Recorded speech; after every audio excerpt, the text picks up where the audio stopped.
It's April, and therefore spring. The long dark nights of winter have abated, given way to the fresh buds of life anew.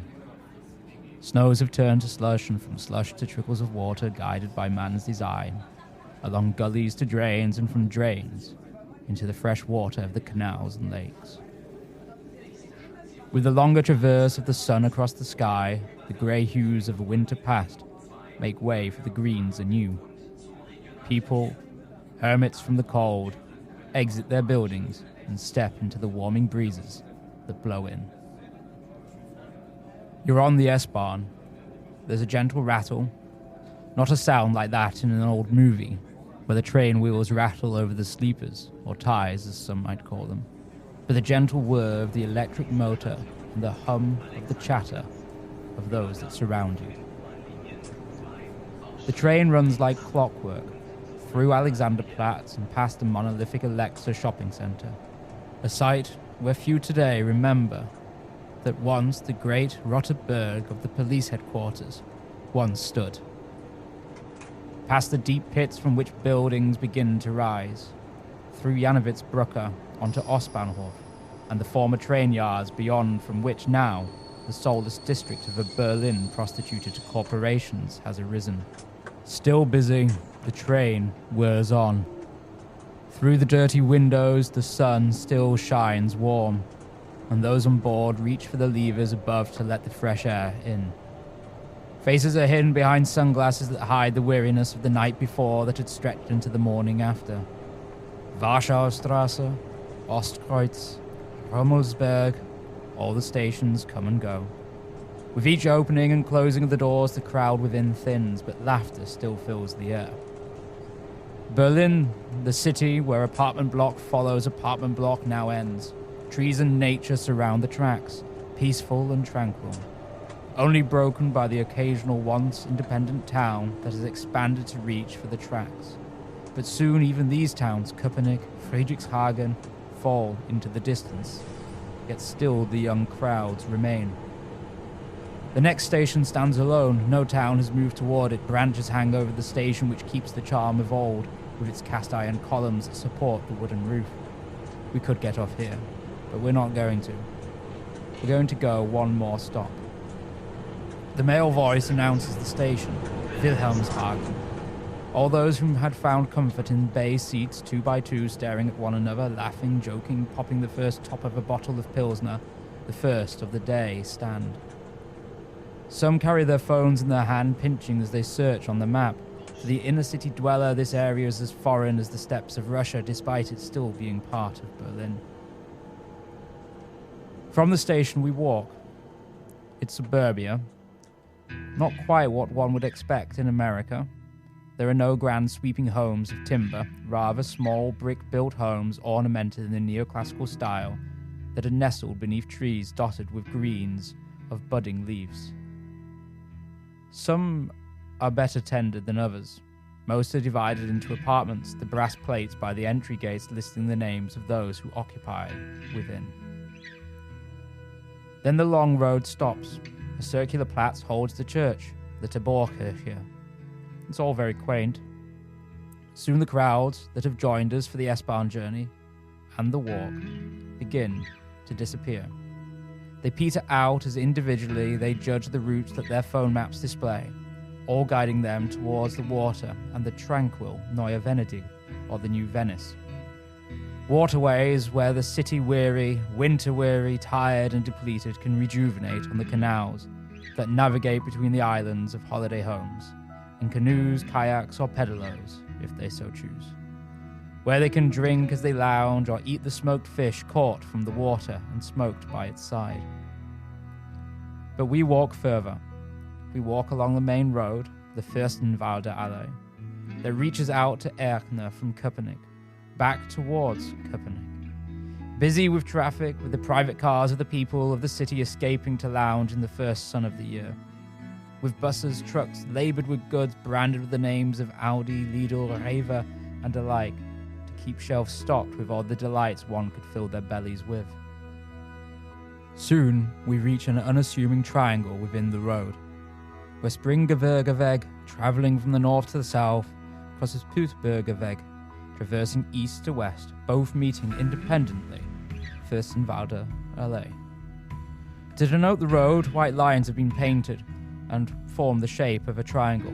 At its centre stands a solitary, modern interpretation of a Litfaßsäule, an advertising column slowly rotating, advertising makeup, insurance, a bank perhaps. Yet as we stand looking at the column, we can see, or even sense, two things of interest. On the air, a fine smell wafts towards us. Butter and bread. That smell of freshly baked goods. Sweet it hangs around us. That smell, our eyes trace toward the right, and a building painted in a yellow hue. On the ground floor of which, down a pair of steps, there is the Dresdner Feinbäckerei. To our left, our visual sense is caught by a tastefully restored building. It stands just 2 stories tall. Unsymmetrically, one side has a Juliet balcony, elaborate ironwork guarding its edge. The other, on the left, a more traditional square balcony. The ground floor of the building is divided and occupied, the left by a hair salon, the right by some other business. Apart from the garish peach colour the otherwise tastefully restored building is painted in, there will be little reason to note it. Yet this little building, and the events that transpired within, events that lay largely forgotten today, with the only monument to a history having been removed when those walls were painted peach, is important to an understanding of horrors untold, as a regime backed into a corner, lashed out with swift brutality at the people it had enslaved to its regime, despite the pillars of smoke looming closer with every day. Achtung, Achtung. Hier ist die Sendestelle Berlin im Voxhaus. Meine Damen und Herren. Welcome to Achtung History, written and presented by myself, Simon J. James, and produced by theberlintourguide.com. This week, resistance, the moral fight.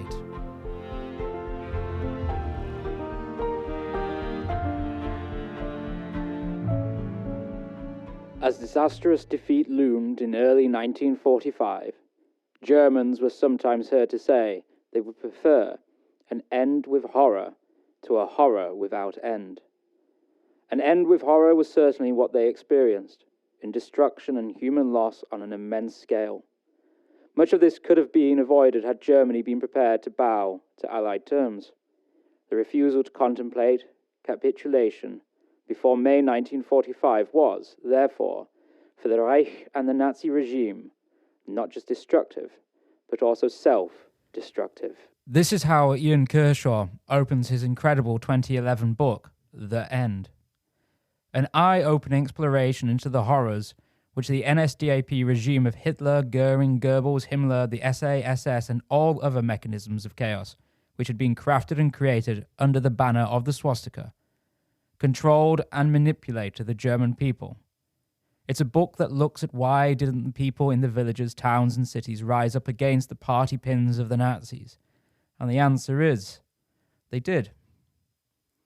But in the isolated incidents, isolated not because they were geographically isolated, but rather because the Gestapo, the secret police of Nazi Germany, had been very successful through the years of the NSDAP dictatorship, dating from 1933 to 1945, at stamping out most organized resistance movements, be it the Kreisau Circle, the Rote Kapelle, or Tresco's rebellious officers. With their successful expulsion of resistance as an organized form, it led to acts of resistance to be often happenstance, i.e. white flags hung from high stories of town buildings when American or British armies approached, distribution of anti-Nazi leaflets, or demand of bread when bellies went hungry, all ended in a similar fashion. In the towns, perpetrators were hung from town halls or lampposts, or shot in squares. In Berlin, most ended with a final journey to Plötzensee. Even when the Reich lay in ruins, any show of resistance was heavily suppressed. And those, even when the enemy was so near and defeat certain, who ruled still hung on. Blinded by power, committed to the belief in wonder weapons, unable to flinch from brutality to compassion, chaos to logic, or insanity to reason, still brought the noose down over the necks of those who wished for an end to the senseless violence, or just wanted bread to feed themselves or their children.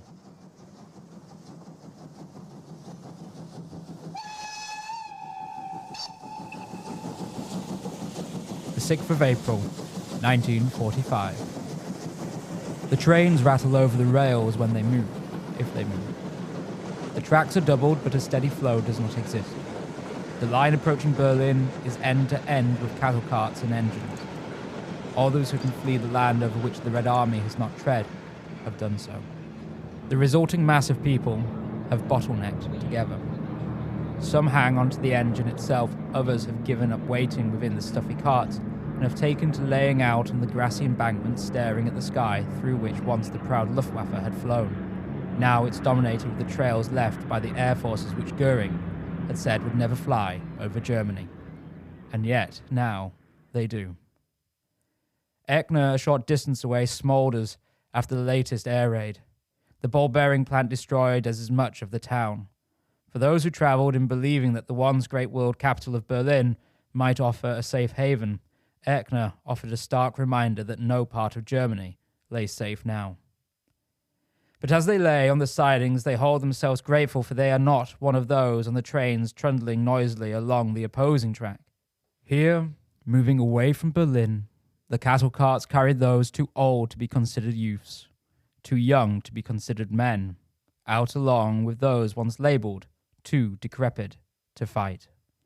Kershaw writes, "A big step towards the complete militarization of society was the introduction of the Volkssturm in the autumn of 1944.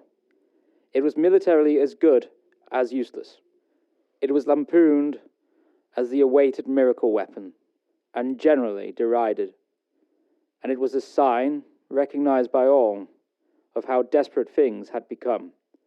Sensible individuals did all they could to avoid having to serve in it, with justification, given its high loss rate, especially on the Eastern Front."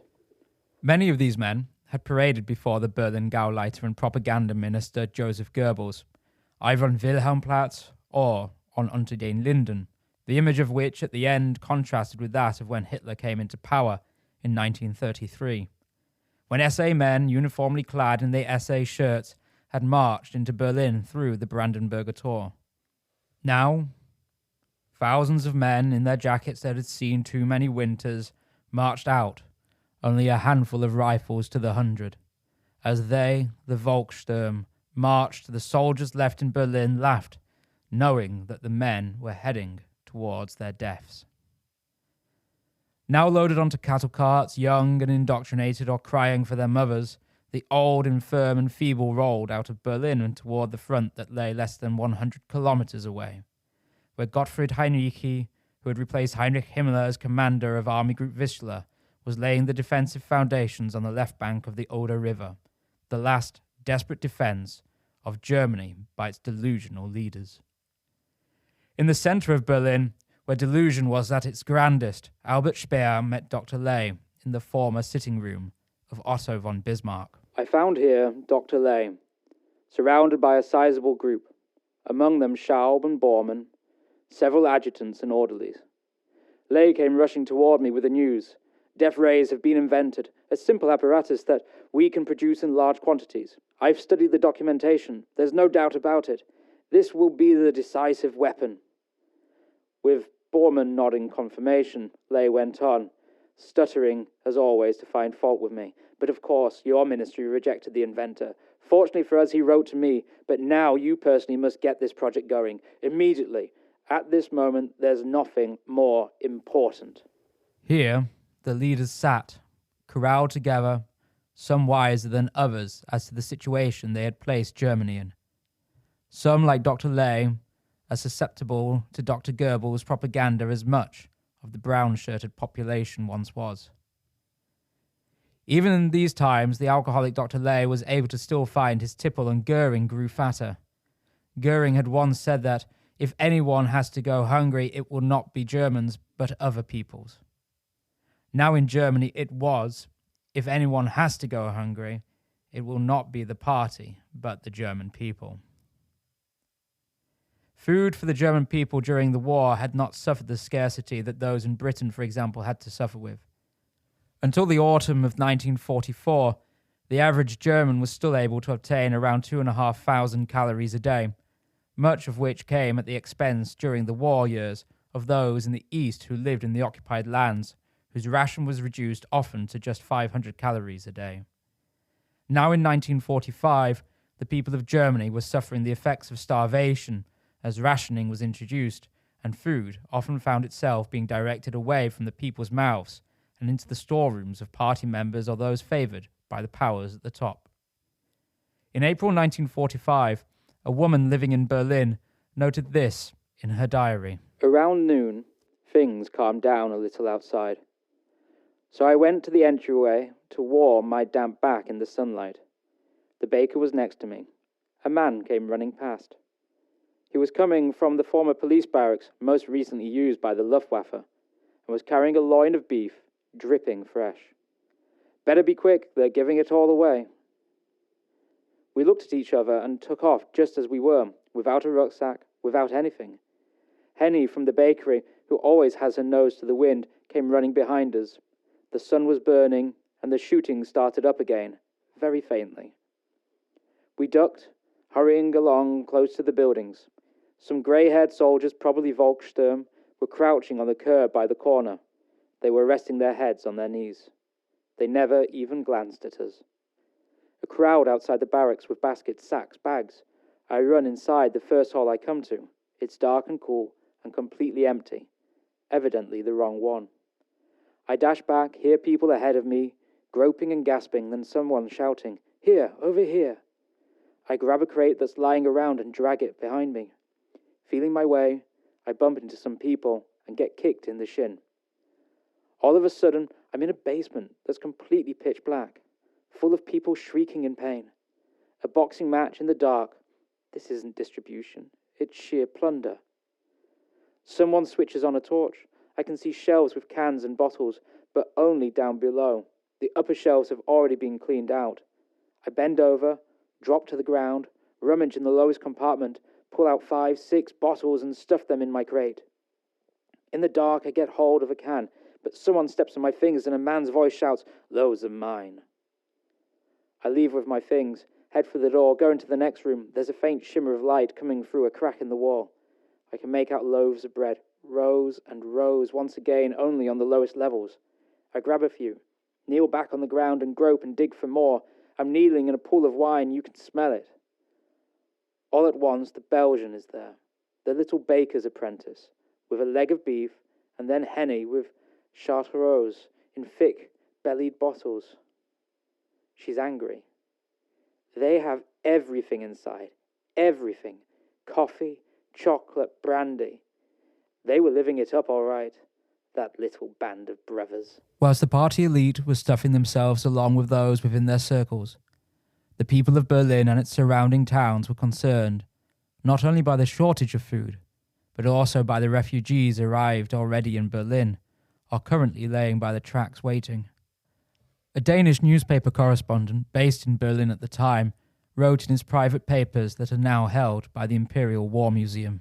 Columns of lorries crowded with refugees and luggage in bags and sacks roll through the Berlin streets. The invasion of Berlin by refugees is now so striking that the population of the Reichscapital has fully realized how the eastern danger is tempestuously approaching the frontiers of Berlin itself. Kershaw continues. In a city preoccupied with its own problems, a transport system near collapse, food and coal shortages, electricity cuts, constant worries about air raids, the refugees were not universally welcomed. Few wanted to share their often already overcrowded apartments or meagre food rations. One child in Berlin later remembered the food situation getting to the point where dinners were an Eintopf, a mixture of potatoes, various vegetables, boiled in bouillon, and then thickened with flour. The simple fact of the matter was that there was very little food indeed. The failure to feed the people had been one of the key faults within the German Empire during the First World War. A failed harvest and harsh winter in 1916-1917 had led to the so-called turnip winter, and through the war, it is estimated that 750,000 Germans died as a result of starvation. Hitler and the like had realized from this, if Germany was to win a war, it needed enough land to feed its people, and thus in turn had spawned the idea of resettling Slavic lands in the east with German farmers in a famous policy known as Lebensraum. However, with Operation Barbarossa, the invasion of the Soviet Union by Nazi Germany, the Soviets had enacted a scorched earth policy by which much of the rich farmland, especially of the Ukraine, was destroyed by the rapidly retreating Soviet forces. And later mismanagement by those who had settled this idea had never fully come to fruition. Yet now it mattered not. By April 1945, the German lands now constituted a narrow corridor that stretched from Denmark to northern Italy. Food rations to the people dwindled further and further. Daily rationing now equated to 254 grams of bread, 32 grams of meat, and 16 grams of fat. And that was supposing that even this could be obtained. From 2,500 calories per day for the average citizen of Germany, now there was just 650. For the refugees laid by the tracks, food was even more scarce. There was no Winterhilfswerk to help those in need, as all Germans bar the elite were now in need. Many wandered the areas by the tracks. It was a strange area just south of the line, congested with transports that once would have carried troops, now that carried cannon fodder. Roads were laid out, cobbles had been laid for the streets. There were holes where street lights had been, but had long since been removed, their iron requisitioned for the war effort. Houses stood sporadically, some neoclassical in design, some in the design of those revolutionaries from Dessau long since banned. All had gardens, many front and back. Those who wandered rummaged in the earth in the gardens behind the houses. Occasionally shouts of angry women rang out in the air, the women of the house. But there was little point. A shout can't stave away hunger. Yet there was also little use in digging. The fingers that clawed at the earth found little but the wasted roots of the previous harvest, of the small vegetable patches that had been long since picked clean. The church that stood on the circular Platz offered little refuge also. Some had come to rest here, but if they had hoped for soup kitchens, warm clothes, or any other items that might offer some relief for those who had journeyed far to escape the advances of the Soviet Red Army, they were to find none. A little ways down the road that the old porcelain signposts read was Fürstenwalder Allee. There was some resemblance of a town waiting for the district plan to continue to grow. Yet the war had brought instead stagnation to what might have been an idyllic location by the name of Rahnsdorf. The town centre, if it were to be called that, consisted of little more than a handful of shops, two of which were bakers.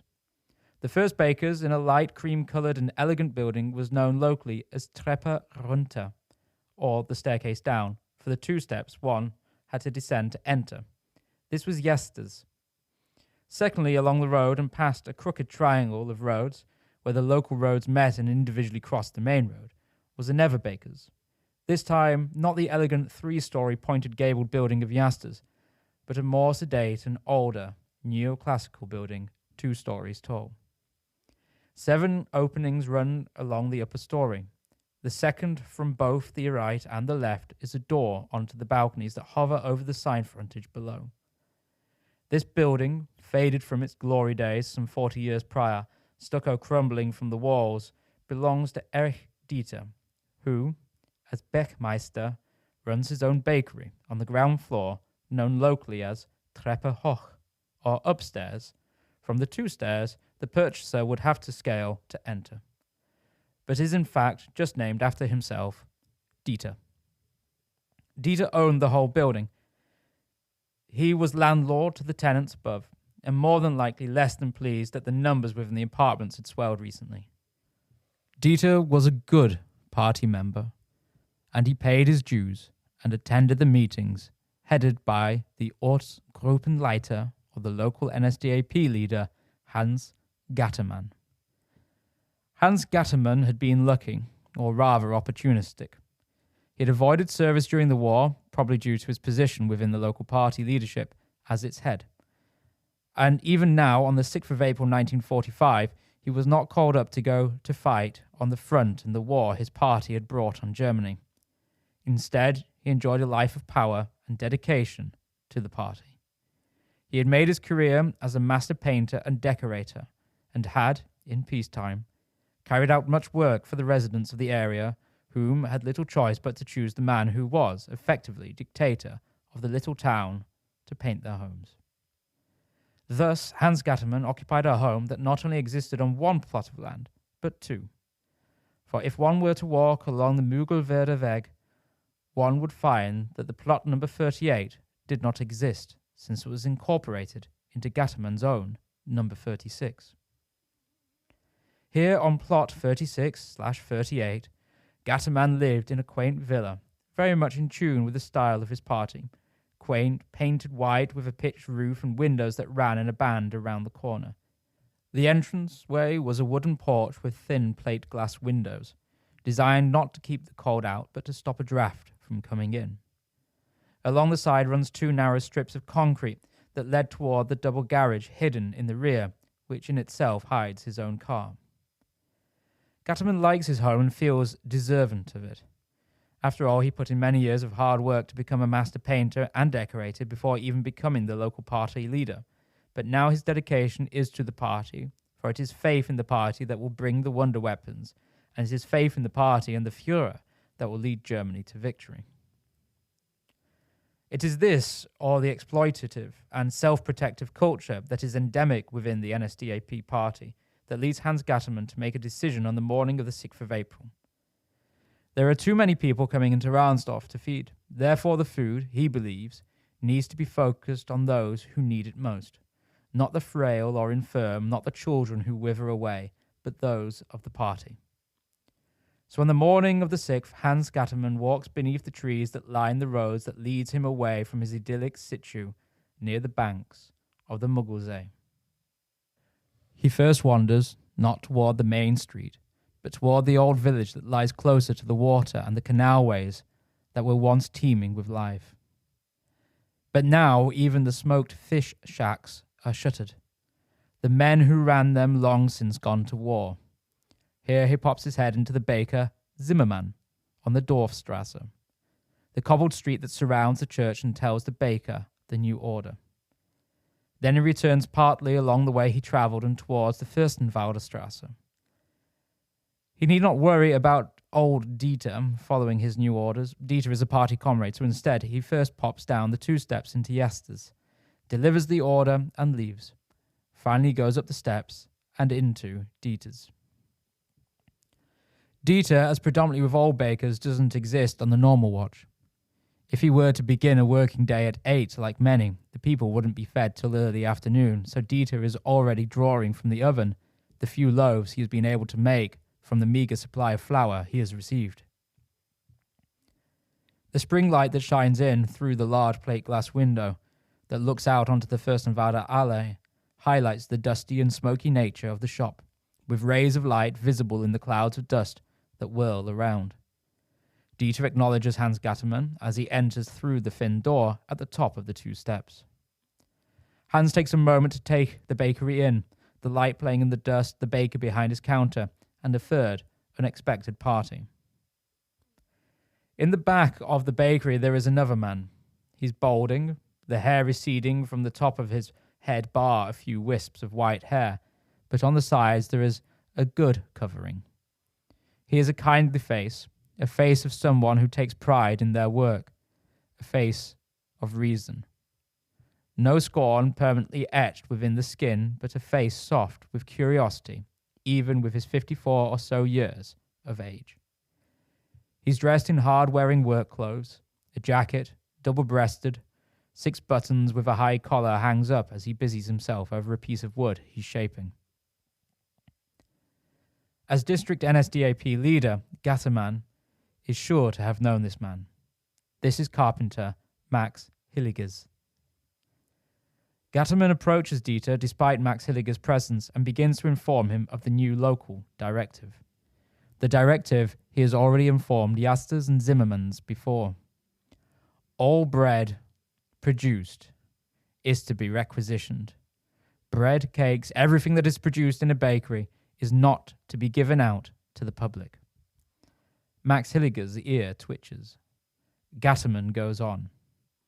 He informs Dieter that new tokens have been issued and they supersede those of the official ration cards.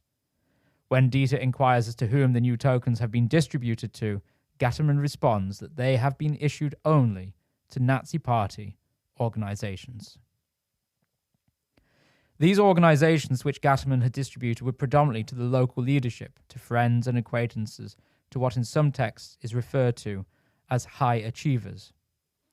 It was this continued separation of party and state. The party rules and the people suffer. The people struggle and the party benefits. When there's a food shortage, or in this case a bread shortage as it formed the bulk of the rations, there tends to be a concentration of people arriving at a similar time, and in this case, as it is in many, all those leaving their homes in what should have been a sleepy and leafy suburb. Instead, it is a suburb awaiting war, were women. Otto, apologies for this brief intermission.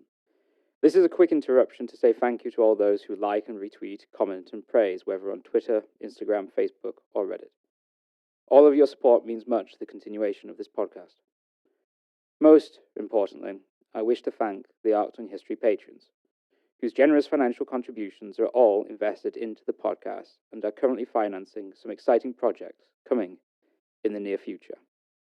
If you wish to become a patron, please visit patreon.com/ArctonHistory, where tiers begin at just €1, but come with the promise that every penny raised through patrons will be invested in the podcast.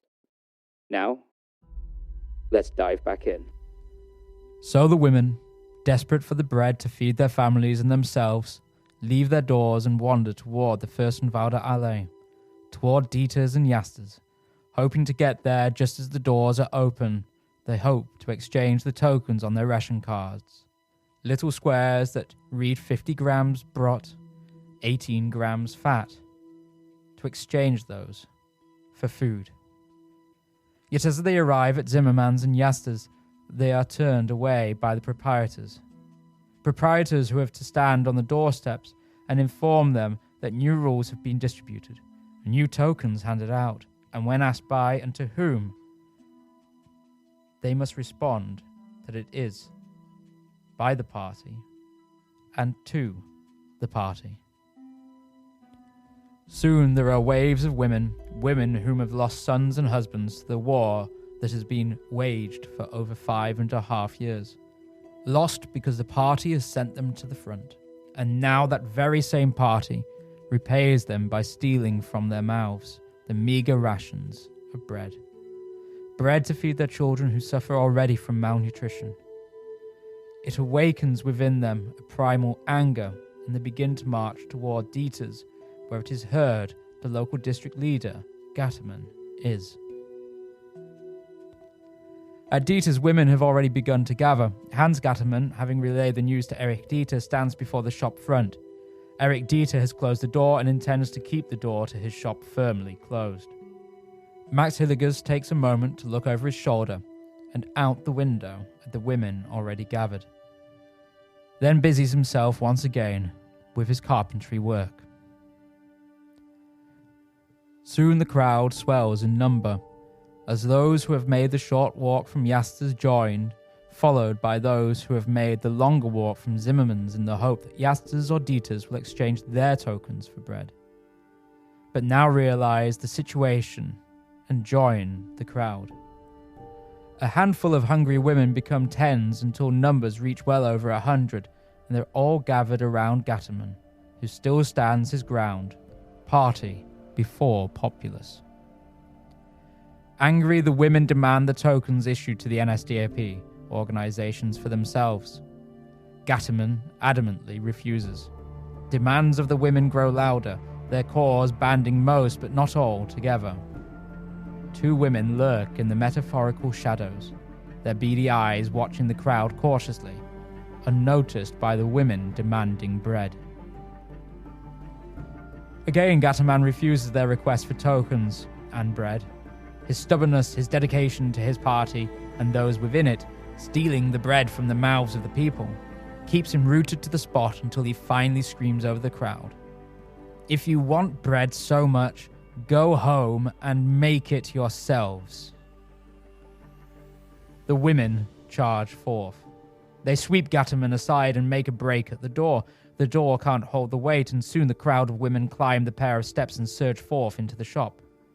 Max Hilligers exits the shop by the rear, leaving Dieter behind the counter, adamant to follow party orders.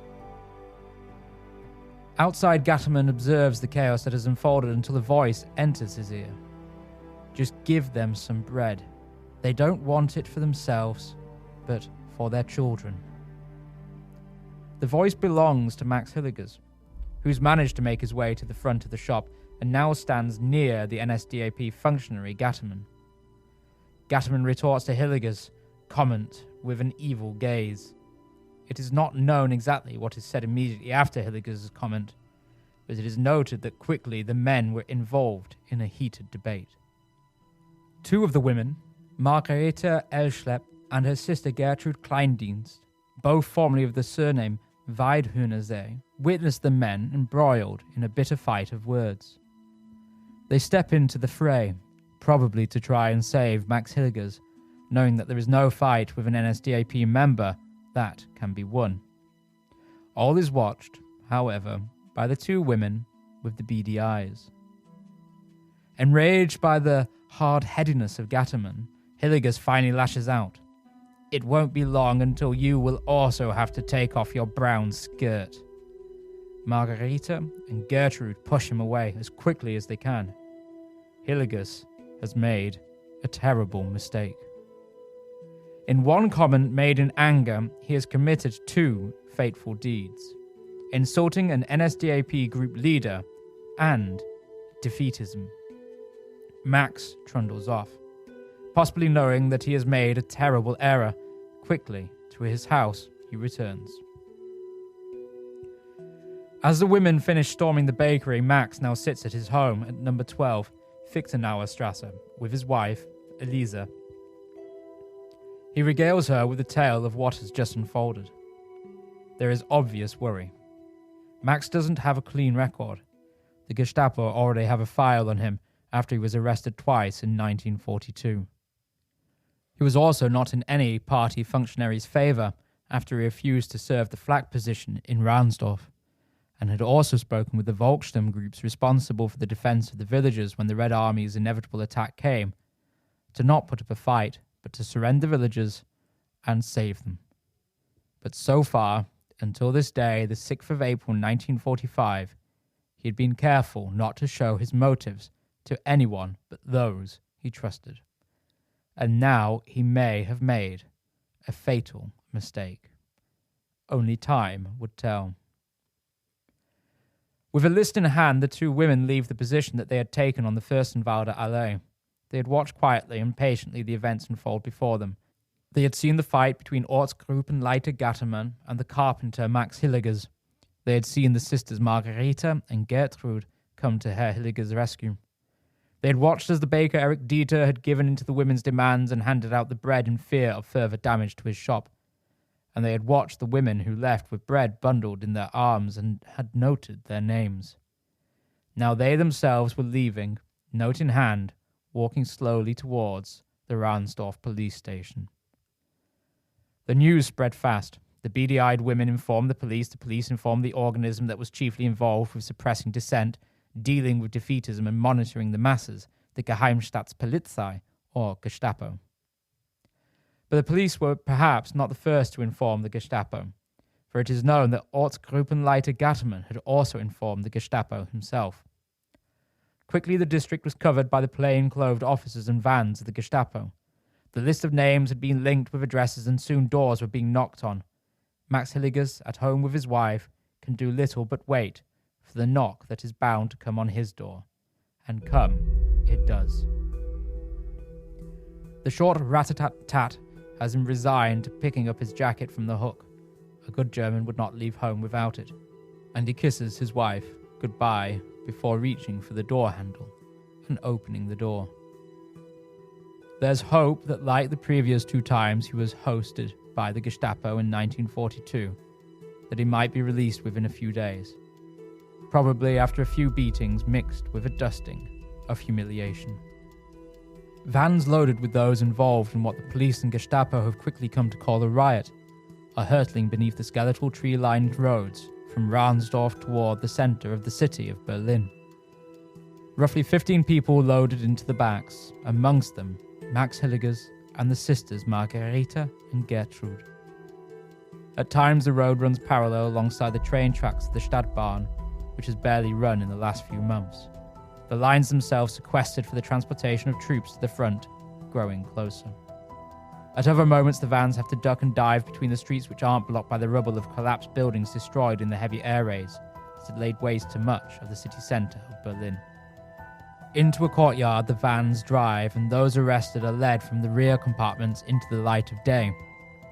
The courtyard is of a great building of red brick towering over them, a sight that most know straight away for its fame as the Rote Burg, the headquarters of the police, the cells of which have been a holding cell for the Gestapo for quite some time.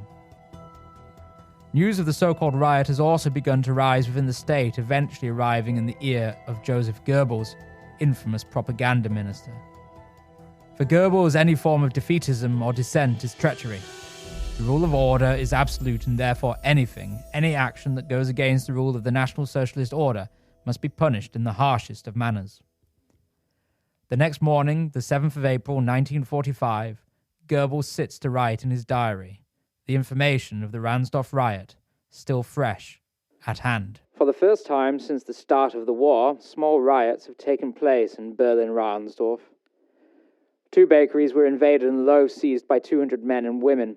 I decided to take brutal measures against them at once, for such symptoms of weakness and incipient defeatism can in no circumstances be tolerated. Even if the food supply is not at its best at the moment, it is quite impossible to take such an ongoings calmly, or they would be setting an example, and then we would be more or less lost. I am therefore demanding that the Berlin court take immediate proceedings against the ringleaders of this riot. Despite the infamous blood judge Roland Kreisler having been killed in an air raid over Berlin on the 3rd of February of that year, fires from which burned for 4 days, destroying much of the historic city centre, the courts were nonetheless still as bloodthirsty as ever and eager to carry out the dastardly whims of the propaganda minister. But who were to be determined as the ringleaders in the riot? It was a riot, in inverted commas, only as far as the women were demanding the bread that was rationed to them. It was only a riot as such as they were protesting the theft of the food that was meant for them and their children but was stolen by the Ortsgruppen Leiter Gattermann for the NSDAP and its functionaries. Were the first women to gather the ringleaders? Or the first to storm the shop a ringleader? The first one to touch a loaf of bread, the first to leave, or the first to feast on the meagre rations denied to them? Or were the ringleaders the carpenter Hilligers, who was in the wrong place at the wrong time but had raised his voice in support of the women, followed by some ill-judged comments to Gattermann? Or were the women who had tried to quell the dispute the ringleaders, thereby putting themselves in the line of fire of Gattermann? It was indeed the latter 3. It might well have been Gattermann who had reported those 3 that had dared to oppose him as the ringleaders.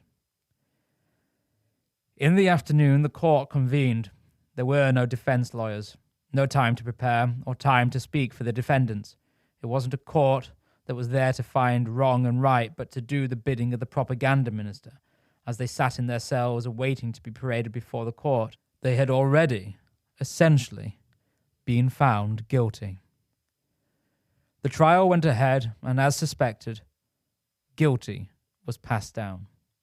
Goebbels wrote shortly after, The ringleaders were sentenced by the People's Court this very afternoon. 3 were condemned to death, 1 man and 2 women. The case of one of the women is less serious, so that I have decided to pardon her. The other 2 who were condemned to death I shall have beheaded during the night. The people of Rahnsdorf will be informed by placard that these 2 ringleaders have been sentenced and executed. The rest of the Berlin population will be told over the wired broadcast with appropriate comment. I think that this will have a most sobering effect. In any case, I am of the opinion that no more bakeries in Berlin will be looted in the immediate future. This is how one must proceed if one is to keep order in a city with millions of inhabitants. And order is a prerequisite for continuation of our resistance. Max Hilligers and Margareta Elschep were the two selected by Goebbels. Gertrude Kleindienst, Margareta's sister, was sentenced to death. Goebbels writes that he was to pardon her. In fact, perhaps this was to quell his own mind, knowing she had 3 children to take care of by herself. Her sentence was not pardoned, rather commuted to an 8-year prison sentence at the hard labour camp of Hamburg, Fuhlsbüttel.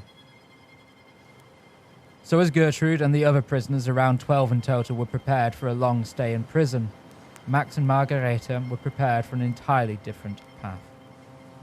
For them, it was Plötzensee, the area to Berlin centre's northwest, where on the shores of a pleasant little lake, a prison stood. Taken by van, they were not allowed a chance to see family or loved ones, nor were their loved ones allowed a chance to say goodbye, for they themselves had not been informed of the judgment passed. The pair were taken during the night. There was no ceremony. They were taken from the van into the small building which I've described in greater detail in our previous episode, Resistance Ursula Goetze. And at 45 minutes past midnight, Max Hilligers was laid on the wooden table, slid forward, his head resting on a circle cut into a wooden board, split into 2, staring at a metal basket before him. Then the blade fell. A few minutes later, Margareta would suffer the same fate. For Goebbels and the NSDAP leadership to maintain their position as they had done for the 12 years in which they had been in power, they needed extreme reactions to minor actions.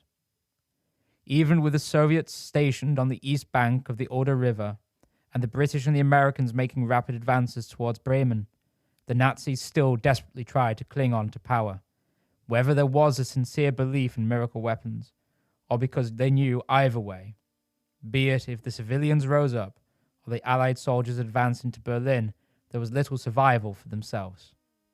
Therefore, measures in these final days of the Third Reich became more and more extreme. The morning after the execution, the 8th of April, Max Hilligers' wife was informed that her husband was dead. The whole town was made aware. When they awoke and wandered toward the main road, where Dieter's and Jaster's bakeries were, still baking bread for Gattermann and his cronies, Gattermann's men were busy posting on the Litfaßsäule, the advertising column where notices, government and local announcements were published, situated in the triangle formed by the roads, that there was to be an open-air meeting later that day. How many ventured into the meeting it cannot be said, but Gattermann was to lead it. He stood before the crowd of people gathered and announced the death sentences, then quickly afterwards announced that they had already been carried out. Initial shock to the sentence must have been met with resignation when those around realized there was little hope. They were all part of a sinking ship, and the captains and their crew were desperate to take as many of them down with it as they could, either through starvation or through the war that was creeping closer. Goebbels read the situation very differently. These sentences are regarded by the people of Rahnsdorf as a deliverance. I am convinced that the people of Berlin can always be persuaded to support maintenance of public law and order. Refractory elements must be routed. Experience shows that the sympathy of those in favor of law and order is enlisted thereby, and they are in general the far greater majority. Less than 2 weeks later, the Soviet tanks rolled into Rahnsdorf. The local defense of the town by the Volkssturm amounted to naught. The town, in part thanks to Max Hilligers' resistance, was saved the destruction that befell much of the city centre, where the fighting continued for a further 11 days, when the Reich's capital Berlin fell to the Soviet forces. On that same day, Gertrude Kleindienst was liberated from Hamburg-Fuhlsbüttel. With that, the Rahnsdorf bread riot, as it became locally known, began to fade into history. What happened to Ortsgruppenleiter Hans Gattermann, I have not been able to uncover. Where Jasta's once was is now a bakery by the name of Dresden Feinbäckerei. However, a bakery would operate from Dieter's shop again in the 1960s, lasting at least until 2008.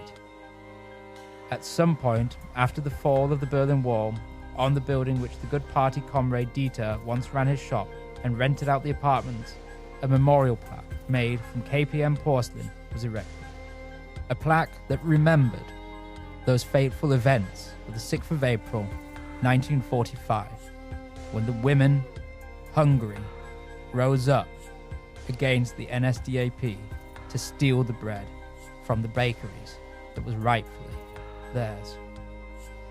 However, during the renovations that led to the building's facade being renewed, then painted a shade of peach, the plaque was removed.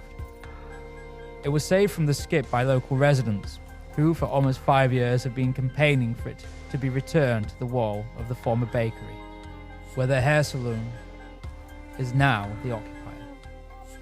Yet the owner cannot be forced to rehang the plaque, and the placement by the roadside is not logical. But the return of the plaque to its place is important. Much of the details of this episode have been to highlight the relationship we have with the past, an attempt to show the contrasts, links which exist, and to draw parallels with the footsteps that we walk, with those that they walked in April 1945. When the youth lumber through Berlin toward the calming waters, when travelling smoothly on the S-Bahn, it is easy to forget what came before. In relatively recent history, when they walk the cobbled streets of Rahnsdorf, they walk in the leafy district with its collection of neoclassical houses because people, like Max Hilligers, who led a quiet resistance, a resistance that may not have been involving knives, guns, or grenades, but subversion, persuading the local forces to let the town fall without a senseless defense. A resistance formed from small acts that constituted doing the right thing. This is why history is important. But without small reminders, such as a small white plaque on the wall, inoffensive and discreet, the events might be forgotten, and with it these people, Max Hilligers and Margarete Elschrep, who were murdered because they decided to take a simple stand and do what was right, even if that was just the utterance of, just give them some bread. They don't want it for themselves, but for their children. With that, they put their lives in danger in what was the moral resistance to tyranny.